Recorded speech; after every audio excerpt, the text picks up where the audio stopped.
never owned it myself though. And I don't believe I've read any of the Sun Under Flowers, although I did follow Ruby Kaur on Instagram for like a little bit, and she used to post her poems, so I think maybe I did see some of them. And I actually think she has a new poetry book come out, and I might have seen ones for that one as well. But oh, and I just say used to, I didn't end up unfollowing her just because she posted so often. It was like flooding my feed. I still love her though. I just was like, I can't. I would have like 3 posts. Like, I feel like every day it was too much for me.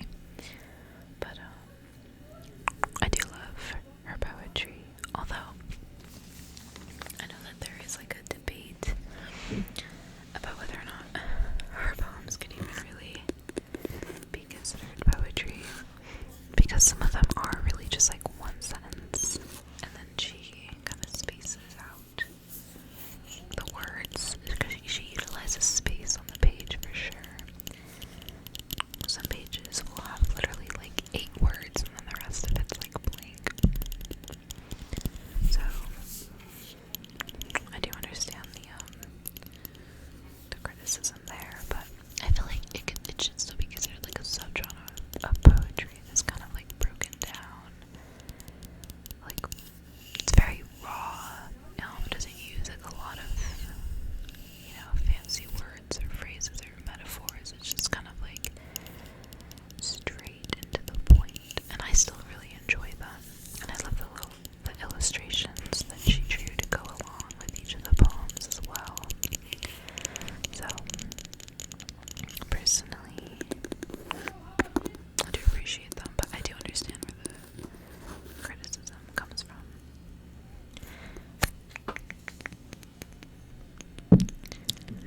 I got this candle at the same time that I got the collection, so obviously I have to tap on it a little bit before we start.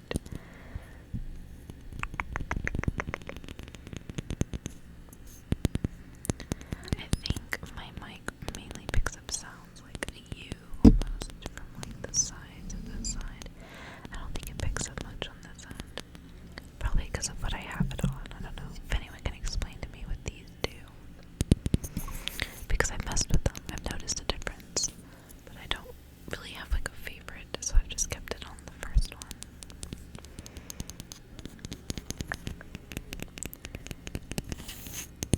Okay. We'll do another video with more tapping on wood and stuff like that. We'll do a wood tapping video at some point. I have a lot of like wood things at home that I'll definitely be making a video on. Maybe even a sea glass tapping video. I love sea glass. And I have several candles with that material because of it. Alright, so without further ado, let's get into this.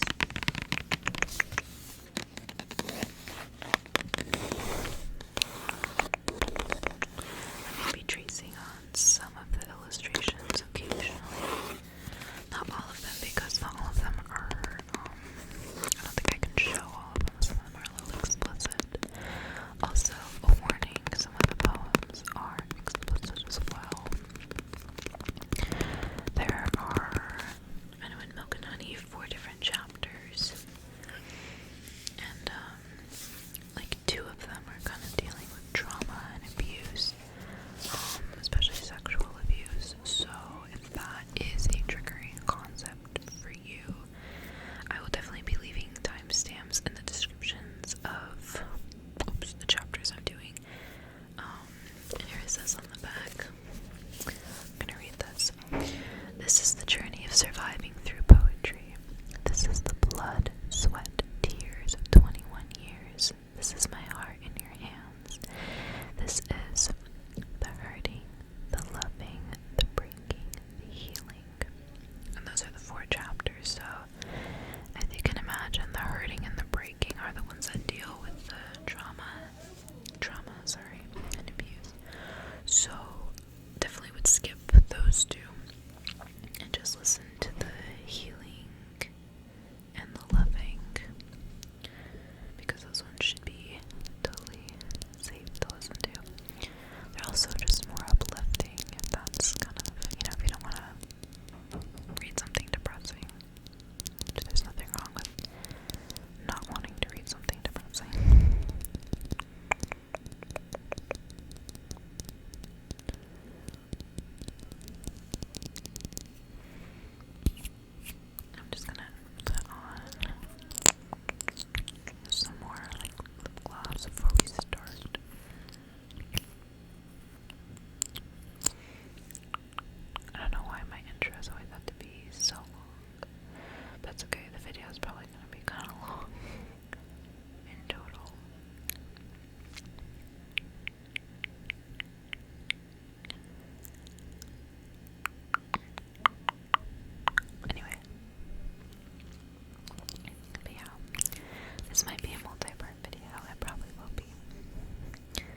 that's just satisfying to me. To me, that's like enough. Like, I still got it out. Sometimes I like to write like song lyrics or stuff like that, as if I would ever actually bother to write a song. But yeah, it's very therapeutic. I recommend it. And I only ever do it when I'm like usually emotional, or like I have like the very strong urge to. Like because I've never been a diary person. I can't sit down and write a diary. I can't do that every single day. I can't journal every single day. Whenever I'm feeling a lot of emotions, and I'm kind of going through it, I will do like I will write like multiple poems. And it honestly, it really helps. I highly recommend it. Alright. Chapter 1. The hurting.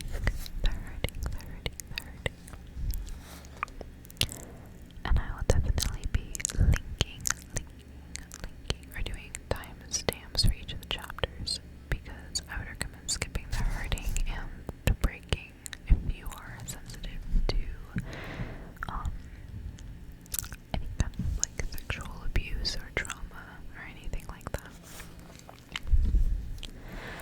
How is it so easy for you to be kind to people? He asked. Milk and honey dripped from my lips as I answered, because people have not been kind to me.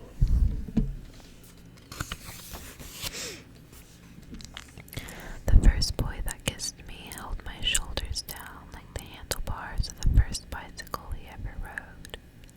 I was 5. He had the smell of starvation on his lips, where he picked up from his father feasting on his mother at 4 a.m. He was the first boy to teach me my body was forgiving to those that wanted, but I should feel anything less than whole. And my God, did I feel as empty as his mother at 4:25 a.m. She really said 25 minutes max. She does not hold back. She does not hold back with these. You have been taught your legs are a pit stop for men that need a place to rest. A vacant body empty enough for guests, but no one ever comes and is willing to stay.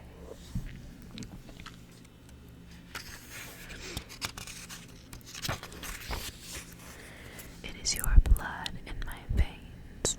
Tell me how I'm supposed to forget. The therapist places a doll in front of you. It is the size of girls your uncle likes touching. Point to where his hands were. You point to the spot between its legs, the one he fingered out of you like a confession. How are you feeling? You pull the lump in your throat out with your teeth and say, fine. Numb, really. Midweek sessions. He was supposed to be the first male love of your life. You still search for him everywhere. Father. You were so afraid of my voice, I decided to be afraid of it too. She was a rose in the hands of those who had no intention of keeping her. Every time you tell your daughter, you yell at her out of love. You teach her to confuse anger with kindness, which seems like a good idea, till she grows up to trust men who hurt her because they look so much like you. To fathers with daughters. I've had sex, she said, but I don't know what making love feels like. If I knew what safety looked like, I would have spent less time falling into arms that were not.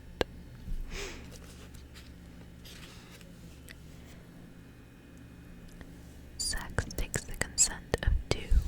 If one person is lying there not doing anything because they're not ready, or not in the mood, or simply don't want to, yet the other is having sex with their body, it's not love, it's rape. The idea that we are so capable of love, but still choose to be toxic. Oh, I like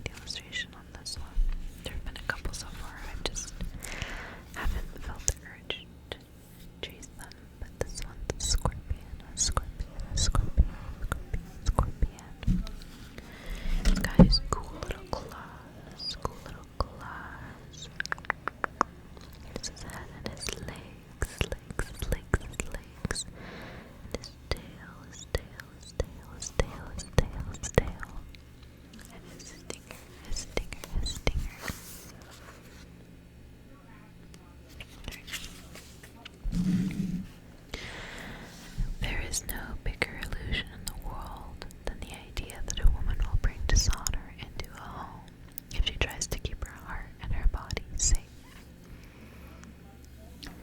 You pinned my legs to the ground with your feet and demanded I stand up.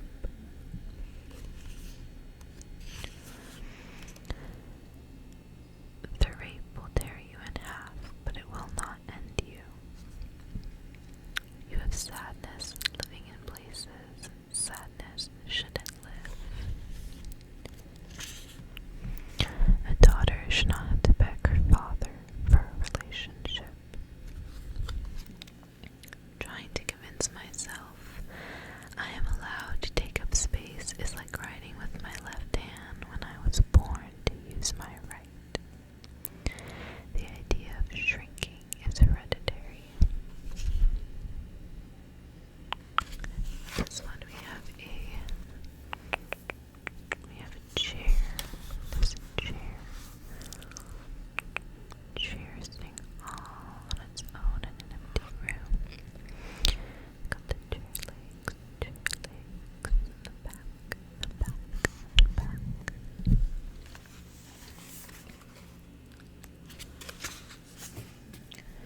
You tell me to quiet down because my opinions make me less beautiful.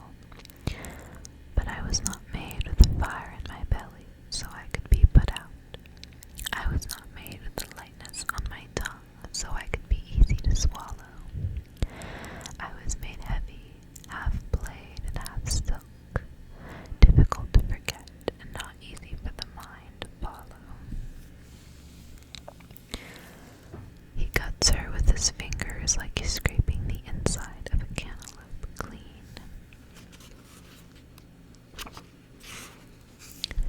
Your mother is in the habit of offering more love than you can carry.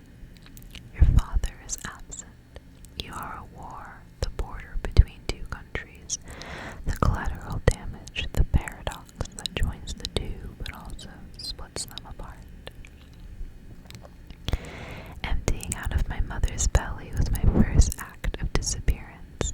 Learning to shrink for a family who likes their daughters invisible was the second. The art of being empty is simple. Believe them when they say you are nothing. Repeat it to yourself like a wish. I am nothing, I am nothing, I am nothing. So often the only reason you know you're still alive is from the heaving of your chest. The art of being empty. I like this illustration of the ribs. The ribs and the spine and the pelvis. I want a skeleton tattoo at some point also. These illustrations are just reminding me of all my tattoo ideas. You look just like your mother. I guess I do carry her tenderness well. You both have the same eyes, because we are both exhausted. And the hands we share, the same wilting fingers. But that rage your mother doesn't wear, that anger. You're right. This rage is the only thing I get from my father. Homage to Worcestershire's inheritance. When my mother opens her mouth to have a conversation at dinner, my father shoves the word hush between her lips and tells her to never speak with her mouth full. This is how the women in my family learn to live with their mouths closed.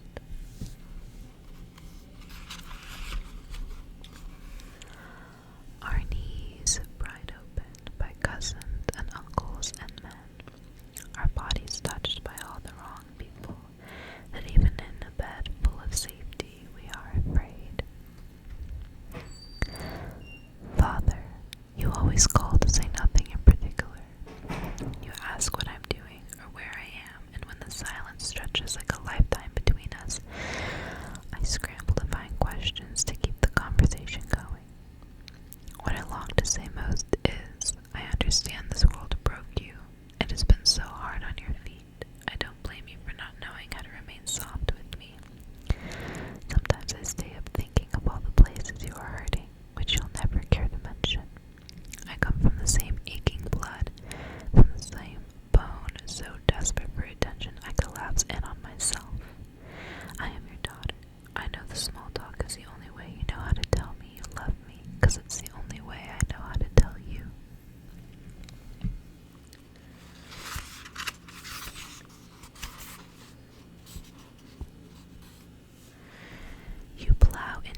so deeply to understand how someone can pour their entire soul, both blood and energy into someone without wanting anything in return.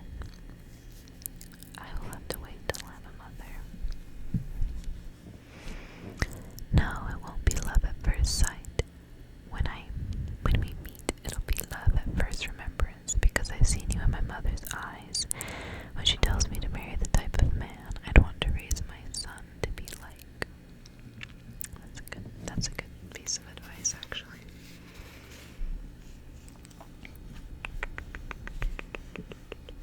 I love this eyebrow, eyelashes,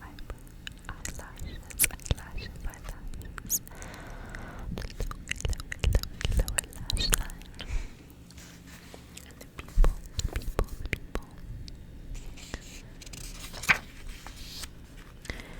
Every revolution starts and ends with his lips. What am I to you, he asks. I put my hands in his laps and I whisper, you are every hope I've ever had in human form.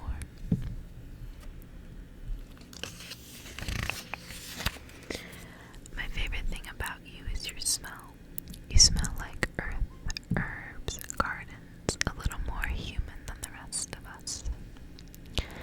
I know I should grumble for better reasons, but have you seen that boy?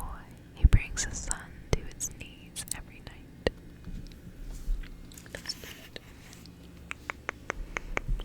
This illustration is of a sun at sunset. It looks like an ocean with waves and little birds.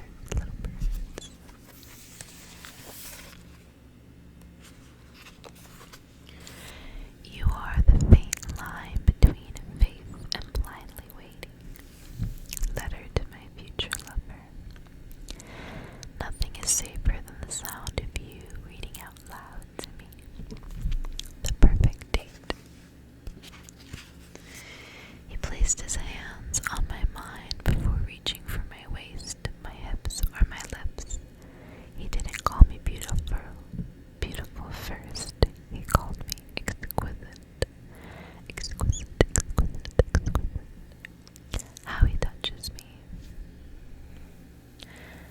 I am learning how to love him by loving myself.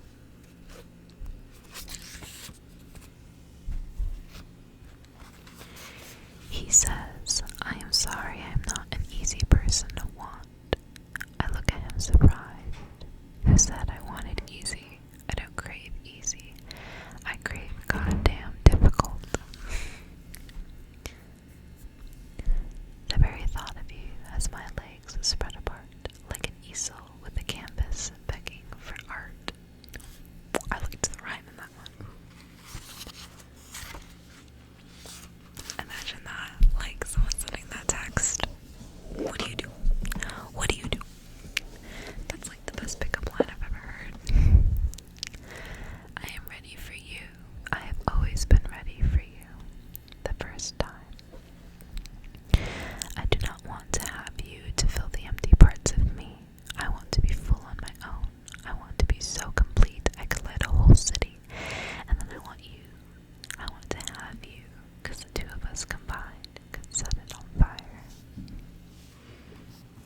Two little light bulbs. Light bulbs.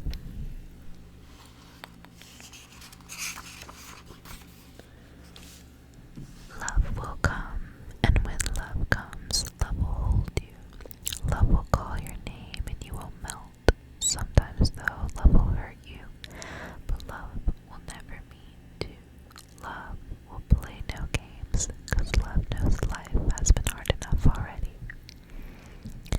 I'd be lying if I said you make me speechless. The truth is you make my tongue so weak it forgets what language to speak is.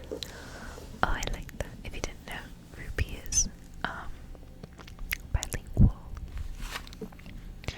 I'm not sure actually exactly what her first language is. I know she is Indian, but I don't know any more specifics than that. You'll have to look it up. He asks me what I do.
You move my hand between my legs and whisper, make those pretty little fingers dance for me.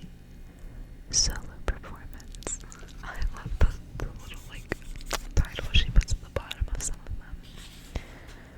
Oh, this one's long. Okay, let's get into it. This one's actually 2 pages long. This is wow. We've been arguing more than we ought to about things neither of us remember or care about, because that's how we avoid the bigger questions. Instead of asking why we don't say I love you to one another as often as we used to, we fight about things like who is supposed to get up and turn the lights off first, or who is supposed to pop the frozen pizza in the oven after work, taking hits at the most vulnerable parts of one another, or like fingers on thorns, honey. We know exactly where it hurts, and everything is on the table tonight. Like that one time you whispered a name I'm pretty sure wasn't mine in your sleep, or last week when you said you were working late, so I called work, but they said you'd already left a couple hours ago. Where were you for those couple hours? I know, your excuses make all the sense in the world, and I get a little carried away for no good reason, and eventually begin crying. But what else do you expect, baby? I love you so much. I'm sorry, I thought you were lying. That's when you hold your head with your hands in frustration, half begging me to stop, half tired and sick of it. The toxin in our mouths has burned holes in our cheeks. We look less alive than we used to, less color in our faces, but don't kid yourself. No matter how bad it gets, we both know you still want to nail me to the ground.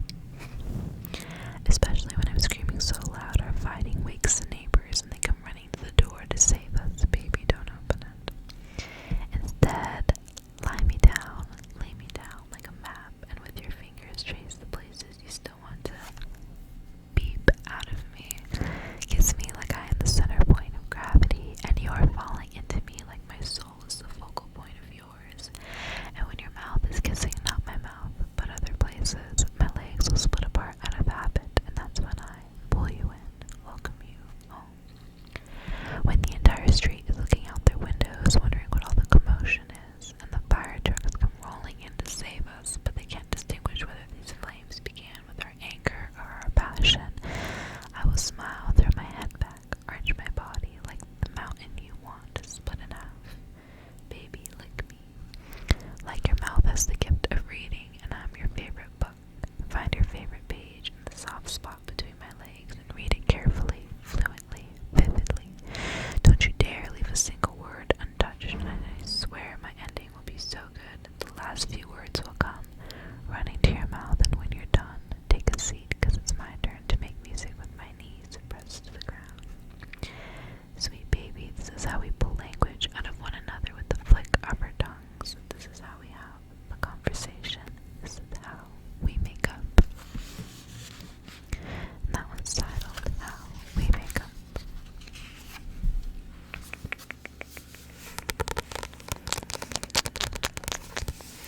That was it for the loving.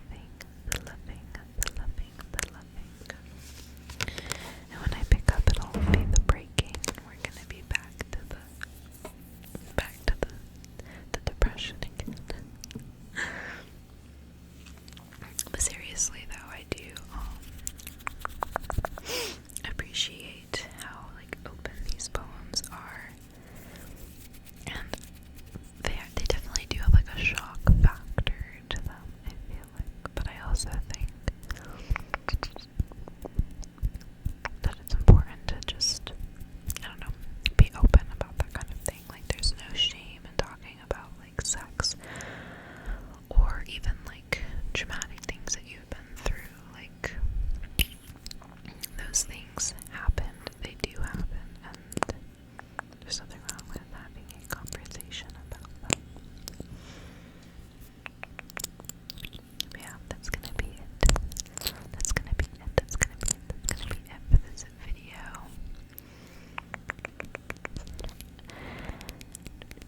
It's definitely been a long one, especially